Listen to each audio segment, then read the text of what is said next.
ครับคิวนะคะสวยๆของเราเป็นลูกตั้งแต่20 กว่าปีที่แล้วนะป้าก็ดูแลเรามาตลอด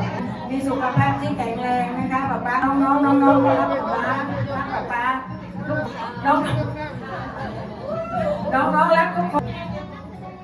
ไม่ได้ถ้าคุณหมอได้เช่นกันหน่วยของเราวิทยากรที่หัวหน้าวิทยากรที่เข้มแข็งมากที่ดูแล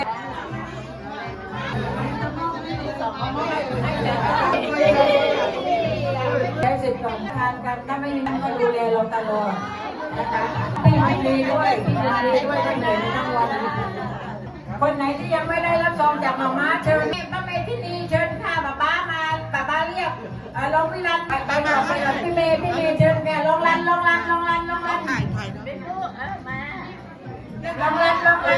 เชิญไม่เอาลองรันทีละคน